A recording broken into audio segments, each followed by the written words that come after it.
টাঙ্গাইলের ঘাটাইলে শিক্ষা সফরের 4 স্কুল বাসে ডাকাতির ঘটনায় জড়িতদের গ্রেফতারে অভিযান চলছে বলে জানিয়েছে পুলিশ।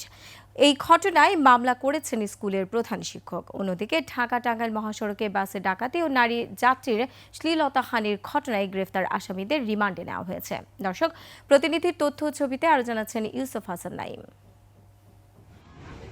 মঙ্গলবার ভোরে ময়মনসিংহের সোয়াইদপুর উচ্চ বিদ্যালয়ের শিক্ষা সফরের জন্য 4টি বাস নিয়ে নাটোরের গ্রিন ভ্যালি পার্কের উদ্দেশ্যে রওনা দেয় শিক্ষার্থীরা।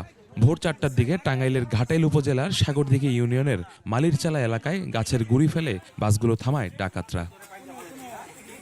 10 থেকে 12 জনের ডাকাত দল দেশীয় অস্ত্র নিয়ে বাসে থাকা শিক্ষক, শিক্ষার্থী ও অভিভাবকদের কাছ থেকে নগদ টাকা, মোবাইল ফোন ও মূল্যবান জিনিসপত্র লুটপাট শুরু করে। পরাত নিয়ে আসে আমাকে বলে যে তোর কাছে কি আছে তুই বল, তাহলে তোকে মেরে ফেলবো। এখানে রামদা ধরছে, রামদা একেবারে বাজাই দিচ্ছে, আমি তো ভয়ে একেবারে শেষ। এরকম ঘটনা যদি আরো হয় তাহলে এরকম শিক্ষার্থীদের আতঙ্ক সৃষ্টি হবে, শিক্ষার্থীরা স্কুলে আসবে না। আমাদের 8টা 9টা মতো মোবাইল নিয়ে গেছে আর লক্ষাধিকের উপরে টাকা নিয়ে গেছে। ক্যামেরায় ওয়াও, স্টাইল দেখাও, Xenon X21 পারলে ঠেকাও।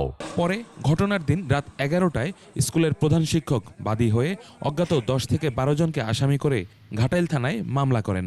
মামলা করলাম, আশা করি প্রশাসন এই আসামিগুলো ধরতে পারবে এবং এটা সুরাহা হবে। পুলিশ জানায় 180 যাত্রী নিয়ে 4টি বাস ডাকাতের কবলে পড়ে। শিগগিরই জড়িতদের আইনের আওতায় আনা হবে। এখানে যে সমস্ত দুষ্কৃতকারী এই ঘটনার সাথে জড়িত ছিল, নিশ্চয়ই আমরা তাদেরকে খুব শীঘ্রই ফাইন্ড আউট করে আইনের আওতায় নিয়ে আসবো।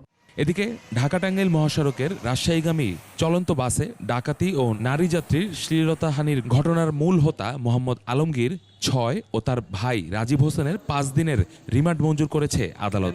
এছাড়া গ্রেপ্তার শহীদুল ইসলামের 5 দিনের রিমান্ড চলছে। এর আগে শনিবার সন্ধ্যায় গ্রেপ্তার সবুজ ও শরীফুজ্জামানের জবানবন্দি নেওয়া হয়। 17 ফেব্রুয়ারি মধ্যরাতে রাজশাহীগামী ইউনিক রোড রয়্যালসের বাসে ডাকাতি ও নারী যাত্রীর শ্লীলতাহানির করা হয়। ইউসুফ হাসান নাইম, 21 টেলিভিশন।